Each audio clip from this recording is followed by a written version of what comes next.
Hello everyone, आज के इस वीडियो में हम डिस्कस करने वाले हैं एनडीए एंट्रेंस एग्जाम से रिलेटेड कुछ केमिस्ट्रीज के क्वेश्चंस। तो पिछले वीडियो में हमने फिजिक्स के कुछ क्वेश्चंस डिस्कस किए थे, उससे शायद आपको आइडिया हो गया होगा कि फिजिक्स के कितने इजी क्वेश्चंस एग्जाम में पूछे जाते हैं। और इसी तरीके से केमिस्ट्री के भी बहुत इजी क्वेश्चंस पूछे जाते हैं। हालांकि केमिस्ट्री के थोड़ा कम क्वेश्चंस पूछे जाते हैं एज कम्पेयर टू फिजिक्स, लेकिन ये क्वेश्चंस भी काफी इजी होते हैं। तो चलिए डिस्कस करते हैं कि केमिस्ट्री के कैसे क्वेश्चंस आपको पूछे जाते हैं और आपको किस तरीके से उन्हें सॉल्व करना है। इससे पहले अगर आपने फिजिक्स के क्वेश्चंस नहीं देखे हैं तो आपको मैं वीडियो का लिंक दे देता हूं डिस्क्रिप्शन में, आप वहां से वो वीडियो देख सकते हैं। तो चलिए हम क्वेश्चन देखते हैं। फर्स्ट क्वेश्चन आपके पास है, which of the hydrocarbon are arranged as per the increasing order of their boiling point. तो यहाँ पे बात की जा रही है increasing order of boiling points की।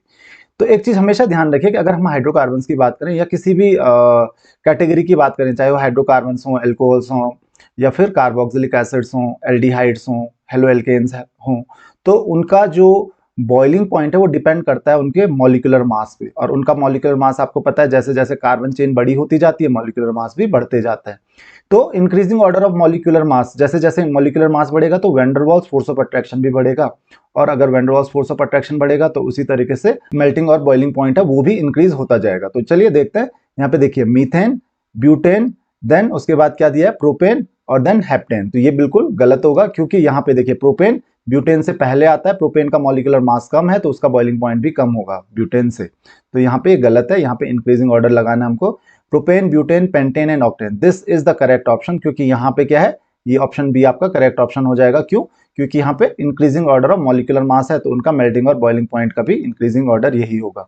नेक्स्ट देखिए, प्रोपेन, ब्यूटेन, हेप्टेन, मीथेन, तो यहाँ पे मीथेन लास्ट में दिया है, गलत है। और उसी तरीके से ऑक्टेन, इथेन, मीथेन, मीथेन सबसे पहले होना चाहिए, फिर इथेन, फिर प्रोपेन और लास्ट में होना चाहिए था ऑक्टेन, तो ये भी क्या है, गलत है। चलिए नेक्स्ट क्वेश्चन हम बात करते हैं। नेक्स्ट क्वेश्चन क्या दिया है आपको, which one of the following apparatus is used for separate benzene and water mixture। अब देखिए बेंजीन और वाटर जो होते हैं, बेंजीन यानी कि जितने भी हाइड्रोकार्बन होते हैं, बेंजीन भी एक हाइड्रोकार्बन है, और वाटर, वाटर तो हाइड्रोकार्बन जितने भी होते हैं, hydrocarbon are insoluble in water. Hydrocarbon क्या होते हैं, इनसॉल्युबल होते हैं वाटर में। और दो इनसॉल्युबल लिक्विड्स को अगर आपको सेपरेट करना है तो उसके लिए आपने पढ़ा होगा हम क्या यूज करते हैं, सेपरेटिंग फनल। तो your correct option is separating funnel. तो आई होप कि आपको ये चीज समझ में आ गई होगी। बाकी के देखिए ऑप्शंस भी बड़े सिंपल सिंपल से दिए हैं, इनका कोई लेना देना ही नहीं है सेपरेशन से। चलिए नेक्स्ट क्वेश्चन देखते हैं। An iron nail dipped in copper sulphate solution turns brown. तो आपने देखा होगा कि जो आयरन नेल होती है, अगर आप उसको कॉपर सल्फेट सॉल्यूशन में डालोगे तो वो ब्राउन हो जाती है, जबकि कॉपर सल्फेट का सॉल्यूशन जो होता है ब्लू होता है। लेकिन उसमें अगर आप आयरन की एक नेल डालोगे तो वो थोड़ी देर में ब्राउन हो जाएगा। तो यहाँ पे कौन सी रिएक्शन होती है, तो एक्चुअल में यहाँ पर जो रिएक्शन होती है वो होती है सब्सटीट्यूशन रिएक्शन। यहाँ पे होती है सब्सटीट्यूशन, या फिर एक्चुअली सब्सटीट्यूशन डिस्प्लेसमेंट रिएक्शन, दोनों सिमिलर लगते हैं। तो यहाँ पे एक्चुअली इसको हम डिस्प्लेसमेंट रिएक्शन कहेंगे। कौन सी रिएक्शन यहाँ पे होती है, डिस्प्लेसमेंट रिएक्शन। तो डिस्प्लेसमेंट रिएक्शन में क्या होता है कि जो आयरन होता है वो कॉपर सल्फेट सॉल्यूशन से, ध्यान रखिए, कॉपर सल्फेट सॉल्यूशन से किसको रिप्लेस कर देता है, कॉपर को डिस्प्लेस कर देता है और बना देता है आयरन सल्फेट। कॉपर क्या हो जाता है, अलग हो जाता है, और इसी आयरन सल्फेट की वजह से, फेरस सल्फेट की वजह से एक सॉल्यूशन क्या हो जाता है, ब्राउन हो जाता है। तो आई होप कि क्वेश्चन समझ में आ गया होगा आपको। नेक्स्ट क्वेश्चन आपके पास है, among the following which is not correct method to keeping the curd. Curd को किस मेथड से नहीं रखा जाना चाहिए, कौन सा सही मेथड नहीं है, स्टेनलेस स्टील के वेसल में, या फिर कॉपर वेसल में, या फिर प्लास्टिक वेसल में, या फिर ग्लास वेसल में। तो your answer is option B. तो इसका रीजन क्या है, कॉपर वेसल क्यों नहीं यूज करना चाहिए, क्योंकि जो कर्ड होता है, आपको पता है कर्ड या मिल्क, उसमें कौन सा एसिड होता है, उसमें होता है लैक्टिक एसिड। अब ये जो लैक्टिक एसिड होता है ये मेटल्स के साथ रिएक्ट करता है, और कॉपर के साथ वो रिएक्ट करके जो टॉक्सिसिटी है वो बढ़ा देता है, किसकी, कर्ड की। तो इस वजह से आपका जो कर्ड है वो टॉक्सिक हो सकता है, और इसी वजह से हम कॉपर वेसल को नहीं यूज करते हैं। नेक्स्ट ऑप्शन आपके पास है, नेक्स्ट क्वेश्चन है question number 5, toothpaste prevents tooth decay by neutralisation, या बाय कैसे, टूथ डीके। आपको पता है आप टूथपेस्ट यूज करते हो, टूथपेस्ट से आपके जो दांत होते हैं वो सेफ रहते हैं। अब क्वेश्चन ये है कि कैसे, मतलब ये टूथपेस्ट काम कैसे करता है, कि neutralisation of excess of acidity, या फिर मींस ऑफ एमल्सिफिकेशन, या फिर एक्शन ऑफ फ्लोराइड, या making a coat of calcium over the teeth surface.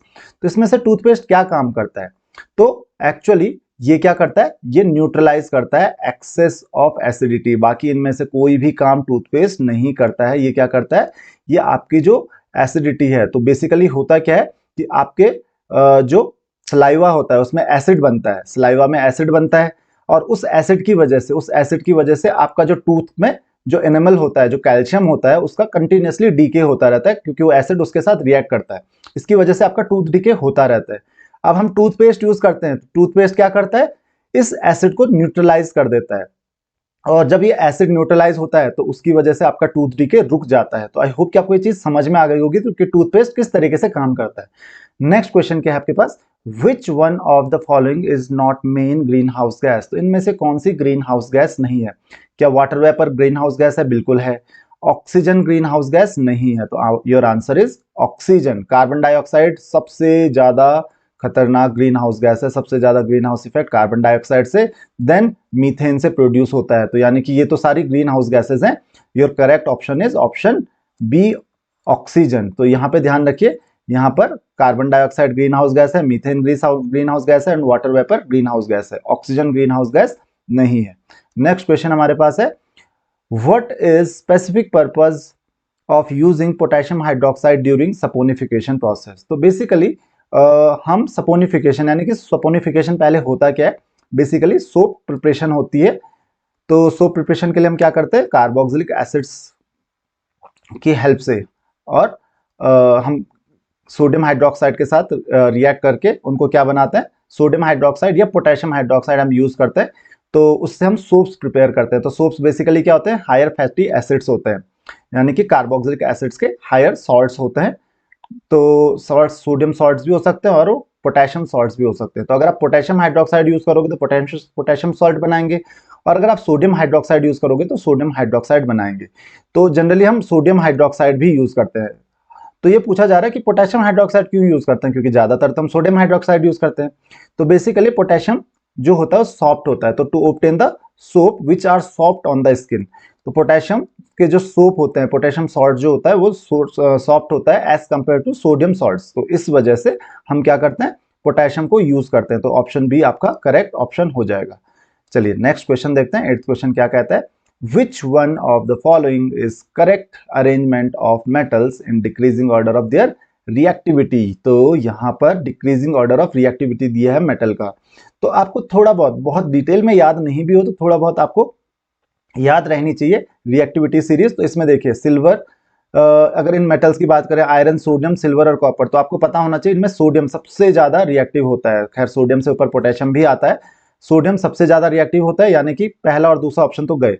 तो उसके बाद आयरन होता है, और कॉपर और सिल्वर हाइड्रोजन से भी नीचे आते हैं। तो your correct option is option D, copper silver. Sodium, iron, copper, silver. तो कॉपर की रिएक्टिविटी बहुत कम होती है, उससे भी कम होती है, सिल्वर की उससे भी कम होती है, गोल्ड की। तो ये ध्यान रखिए, थोड़ा बहुत रिएक्टिविटी सीरीज जो है उसका भी ध्यान रखिए कि किस तरीके से इनको अरेंज करना है। नेक्स्ट देखते हैं हम, नेक्स्ट क्वेश्चन क्या कहता है, which among the following statement is not correct with respect to allotropes of carbon. तो कार्बन के एलोट्रॉप्स में कौन सी स्टेटमेंट ट्रू नहीं है। यहाँ पे देखिए नॉट करेक्ट बोला है, ध्यान रखना करेक्ट नहीं पूछा गया है। Graphite is a good conductor of electricity, ये तो बिल्कुल सही है। Diamond is the hardest substance known, ये भी बिल्कुल सही है। Fluorine is one of the allotrope of carbon, बिल्कुल ये भी सही है। बकमिस्टर फ्लोरीन का भी आपने नाम सुना होगा, this is one of the fluorines. तो जो फ्लोरीन होता है ये क्या है, एलोट्रॉप ऑफ कार्बन ही है। और नेक्स्ट आपको जो पूछा जा रहा है, बताया जा रहा है कि next to the diamond graphite is the second hardest known substance, बिल्कुल यही आपका करेक्ट ऑप्शन होगा, क्योंकि ये स्टेटमेंट क्या है, गलत स्टेटमेंट है। क्योंकि ग्रेफाइट जो होता है, ग्रेफाइट तो बहुत ही ज्यादा सॉफ्ट होता है, तो हार्डेस्ट, सेकंड हार्डेस्ट कैसे हो सकता है। नेक्स्ट क्वेश्चन हमारे पास, क्वेश्चन नंबर 10 क्या कहता है, which among the following is the popular method of manufacture of ammonia. तो किस मेथड से हम अमोनिया प्रिपेयर करते हैं, तो इसको है, इसका आंसर है हाइबर प्रोसेस। हेबर्स प्रोसेस से हम मैन्युफैक्चर करते हैं अमोनिया। ओशवार्ड प्रोसेस से हम नाइट्रिक एसिड प्रिपेयर करते हैं। तो correct option is option B.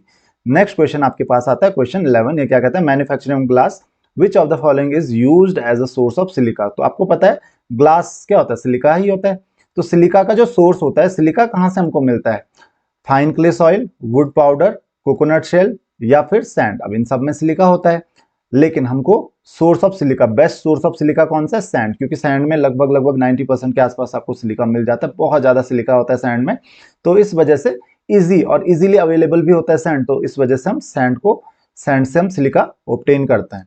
Next question है आपके पास क्वेश्चन नंबर 12। तो क्वेश्चन नंबर 12 क्या कहता है? क्वेश्चन नंबर 12 कहता है which among the following is correct arrangement of the halogen in increasing order of their oxidising nature. तो इनका जो ऑक्सीडाइजिंग नेचर होगा वो किस बात पे डिपेंड करेगा? वो डिपेंड करेगा इस बात पे कि वो कितना ज्यादा इलेक्ट्रोनेगेटिव है। जितना ज्यादा जो एलिमेंट इलेक्ट्रोनेगेटिव होगा वो उतना इजीली दूसरे से इलेक्ट्रॉन्स को एक्सेप्ट करने की कोशिश करेगा।